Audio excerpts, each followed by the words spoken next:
اللہم صلی علی محمد وعلی آل محمد کما صلیت علی ابراہیم وعلی آل ابراہیم انک حمید مجید اللہم بارک علی محمد وعلی آل محمد کما بارکت علی ابراہیم وعلی آل ابراہیم انک حمید مجید رب اشرح لی صدری ویسر لی امری واحلل عقدۃ من لسانی یفقہوا قولی ربنا زدنا علما یا مقلب القلوب ثبت قلبی علی دینک آمین۔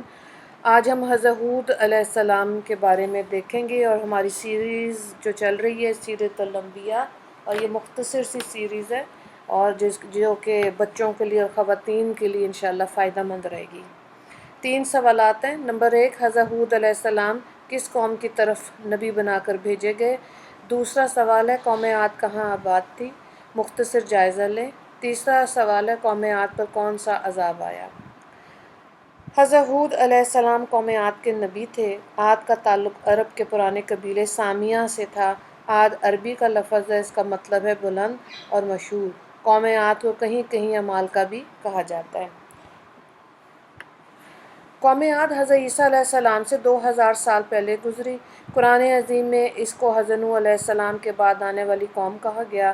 عاد عرب کے سب سے بہترین علاقے حضر الموت کے علاقے میں آباد تھی۔ ان کی آبادی عراق تک چلی گئی تھی۔ یہ لوگ بھی بت پرست تھے، بتوں کی پوجا کیا کرتے تھے، بت تراشنے کے ماہر تھے۔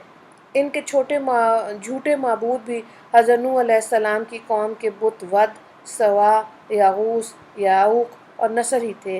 اس کے علاوہ ایک بت کا نام سمود اور ایک کا نام ہتار تھا۔ کہا جاتا ہے کہ حضرت نوح علیہ السلام کی قوم کے بت طوفان کی وجہ سے زمین کی تہہ میں چلے گئے تھے۔ ابلیس مردود نے اس کا پتہ لوگوں کو بتایا۔ انہوں نے ان بتوں کو پھر زمین سے نکال لیا اور ان کی پوجا شروع کر دی۔ دراصل یہ سب بڑے بڑے بزرگ تھے۔ ان کے مرنے کے بعد شیطان نے اس زمانے کے لوگوں کے دلوں میں یہ بات ڈالی کہ ان بزرگوں کی عبادت گاہوں میں ان کی یادگار تعمیر کرنی چاہیے۔ چنانچہ ان لوگوں نے وہاں نشان بنا دیے۔ عاد اپنی طاقت اور حکومت کے نشے میں ایسے ڈوبے کہ انہوں نے اللہ واحد کو بالکل بھلا دیا۔ اپنے ہاتھوں سے بنائے گئے بتوں کو معبود مان کر شیطانی عمل کرنے لگے۔ تب اللہ تعالیٰ نے انہی میں سے ایک پیغمبر حضرت ہود علیہ السلام کو مبعوث فرمایا۔ حضرت ہود علیہ السلام قوم عاد کی سب سے بڑی اور باعزت شاخ خلود میں سے تھے۔ آپ کا رنگ سرخ سفید تھا، چہرہ بہت خوبصورت، داڑھی بڑی تھی۔ آپ نے اپنی قوم کو اللہ تعالیٰ کی طرف بلایا، اس کی عبادت کی دعوت دی۔ وہ لوگ بہت ظالم اور سرکش تھے، انہیں ظلم و ستم کرنے سے منع کیا۔ قوم عاد نے آپ کی ایک نہ سنی، الٹا انہیں سختی سے جھٹلایا اور غرور اور تکبر میں کہنے لگے، آج دنیا میں ہم سے زیادہ طاقتور اور شان و شوکت کا مالک کون ہے؟ سورہ حامیم سجدہ کی آیت کا ترجمہ یہ۔ ہود علیہ السلام مسلسل اسلام کی تبلیغ میں لگے رہے، قوم کو اللہ کے عذاب سے ڈراتے رہے، انہیں بتاتے رہے کہ غرور اور سرکشی کا انجام بہت بھیانک ہوگا۔ آپ نے قوم نوح کی مثال دے کر انہیں سمجھایا، طوفان کی کیفیت ان کے سامنے بیان کی۔ آپ نے ان سے فرمایا، اے قوم، اپنی جسمانی طاقت، حکومت، شان و شوکت پر گھمنڈ نہ کرو، بلکہ اللہ کا شکر ادا کر کہ اس نے تجھے یہ دولت بخشی، خوشحالی عطا کی، لہٰذا اس کی نعمتوں کو نہ بھول، اپنے ہاتھوں سے بنائے بتوں کی پوجا سے باز آ جا۔ یہ نہ تجھے کوئی نفع پہنچا سکتے ہیں، نہ کوئی نقصان، نہ دکھ پہنچا سکتے ہیں، نہ سکھ۔ موت اور زندگی، نفع نقصان سب اللہ کے ہاتھ میں ہے۔ اے قوم کے لوگوں، مانا کہ تم ایک مدت سے نافرمانی کی زندگی گزار رہے ہو، مگر آج بھی اگر توبہ کر لو، باز آ جاؤ تو اس کی رحمت بہت وسیع ہے۔ توبہ کا دروازہ بند نہیں ہوا، اس سے معافی چاہو، وہ بخش دے گا۔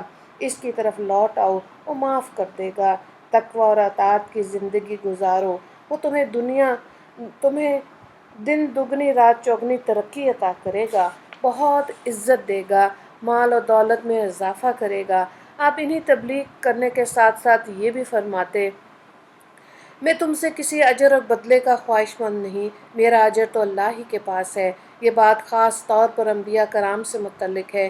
کوئی انبیاء کرام کو یہ طعنہ نہیں دے سکتا کہ وہ دین کی تبلیغ کر کے مال طلب کرتے ہیں یا حکومت مانگتے ہیں۔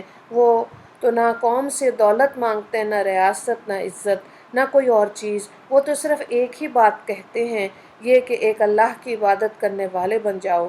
حضرت ہود علیہ السلام حضرت نوح علیہ السلام کی 5ویں نسل میں سام کی اولاد میں سے ہیں۔ قوم عاد کے 13 خاندان تھے۔ عمان سے لے کر حضرت الموت تک ان کی بستیاں تھیں۔ ان کی زمینیں سرسبز و شاداب تھیں۔ ان میں سے ہر قسم کے باغات تھے۔ رہنے کے لیے بڑے بڑے شاندار محلات بنائے تھے۔ بہت قدآور لوگ تھے۔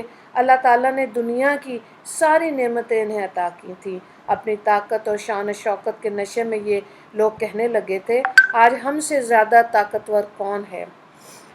رب العالمین کی طرف سے ان کی طرف نعمتوں کی بارش ہو رہی تھی۔ ان کو چھوڑ کر یہ لوگ بت پرستی میں مبتلا ہو گئے۔ اللہ تعالیٰ نے ان کی ہدایت کے لیے حضرت ہود علیہ السلام کو نبی بنا کر بھیجا۔ آپ خود انہی کے خاندان میں سے تھے۔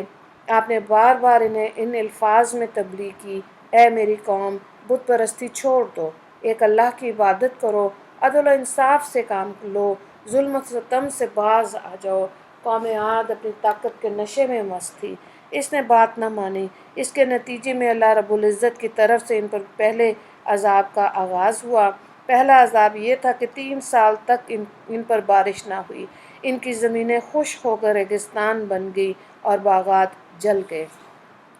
ان پر بھی ان لوگوں کی سرکشی میں کمی نہ آئی، شرک سے باز نہ آئے، بت پرستی نہ چھوڑی۔ اب ان پر 8 دن اور 7 راتوں تک شدید قسم کی آندھی کا طوفان آیا۔ اس آندھی نے ان کے رہے سہے باغات، محلات کو بھی زمین پر بچھا دیا۔ آندھی اس قدر شدید تھی کہ ان کے جانور اور وہ خود ہوا میں اڑنے لگے۔ پہلے اڑتے، پھر سر کے بل زمین پر آ گرتے اور ان کے سر پاش پاش ہو جاتے۔ اس طرح پوری کی پوری قوم عاد تباہ و برباد ہو گئی۔ اللہ تعالیٰ کا ارشاد ہوا، ہم نے جھٹلانے والوں کی نسل کاٹ دی۔ مطلب یہ کہ چونکہ قوم عاد پوری کی پوری تباہ کر دی گئی تھی، اس لیے آئندہ ان کی نسل کا سلسلہ ختم ہو گیا۔ حضرت ہود علیہ السلام اور ان پر ایمان لانے والوں نے عذاب کے وقت ایک گھیردار جگہ میں پناہ لے لی۔ یہ عجیب بات تھی کہ اس طوفانی ہوا سے بڑے بڑے محلات تو گر گئے، مگر اس گھیردار جگہ میں ہوا معمول کے مطابق چلتی رہی۔ ہوا، ہود علیہ السلام اور ان کے ساتھی اس جگہ پر سکون انداز میں بیٹھے رہے۔ انہیں کسی قسم کی تکلیف نہیں ہوئی۔ قوم کے ہلاک ہو جانے کے بعد یہ لوگ مکہ معظمہ میں آ گئے۔ قوم عاد پر ہوا کا جو طوفان آیا، اس کا ذکر اللہ تعالیٰ نے قرآن کریم کی سورہ الحاقہ میں یوں فرمایا، قوم عاد سخت آندھی سے ہلاک کیے گئے، وہ ان پر 7 راتوں اور 8 دن تک چلتی رہی۔ اگر آپ وہاں موجود ہوتے تو اس قوم کو اس طرح گرے ہوئے دیکھتے گویا گری ہوئی کھجوروں کے تنے ہوں۔ کیا تمہیں ان میں کوئی بچا ہوا نظر آیا ہے؟ تفاسیر میں اس عذاب کی تفصیل یوں درج ہے کہ 3 سال تک جب قطعاً بارش نہ ہوئی تو ایک دن ایک بادل اٹھا۔ عاد کی قوم نے خیال کیا کہ اب بارش ہوگی۔ ان سب کا خیال تھا کہ یہ بادل خوب برسے گا۔ ساتھ ہی انہوں نے حضرت ہود علیہ السلام کا مذاق بھی اڑایا کہ یہ صاحب تو ہم پر عذاب کی پیش گوئی فرما رہے تھے، یہ تو برسنے والا بادل آ گیا۔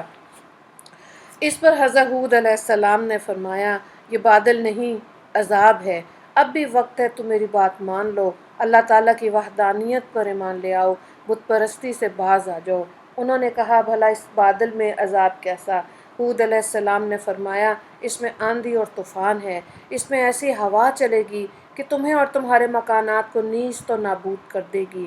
اس پر انہوں نے کہا، اے ہود، تم ہماری طاقت کو جانتے ہو، پھر بھی ہمیں ہوا سے ڈرا رہے ہو، اس کی شدت اور تیزی سے ڈراتے ہو، یہ ہمارا کیا بگاڑے گی بھلا؟ ابھی بات چیت ہو رہی تھی کہ وہ بادل شہروں کے کناروں پر آ گیا اور طوفانی ہوا چلنے لگی۔ 7 راتیں اور 8 دن تک مسلسل چلتی رہی۔ وہ لوگ اتنے طاقتور تھے کہ اس شدید ترین ہوا نے انہیں اٹھا اٹھا کر پھینکا، پھر بھی وہ 7 دن تک زندہ رہے اور آخر 8ویں دن سب کے سب بے جان ہو کر گر پڑے۔ کوئی اپنے مکانوں میں مارا گیا اور کوئی باہر، اور اللہ تعالیٰ نے ان کے ساتھ ان کے مکانات کو بھی زمین کے برابر کر دیا۔ حضرت ہود علیہ السلام کی عمر 464 سال ہوئی تو آپ اس دنیا سے رخصت ہو گئے۔ قوم عاد کی تباہ شدہ بستیوں کے آثار اب بھی قائم ہیں۔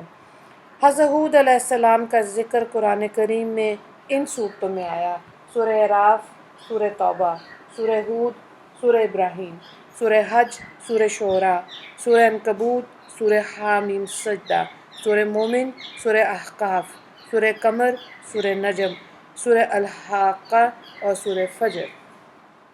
اللہ تعالیٰ ہمیں صحیح سمجھ کی اور صراط مستقیم پر چلنے کی توفیق عطا فرمائے، اور اللہ تعالیٰ ہمیں اللہ کی ناراضگی سے بچائے۔ وآخر دعوانا ان الحمد للہ رب العالمین۔ اللہم اغفر للمسلمین والمسلمات والمؤمنین والمؤمنات۔ السلام علیکم ورحمۃ اللہ وبرکاتہ۔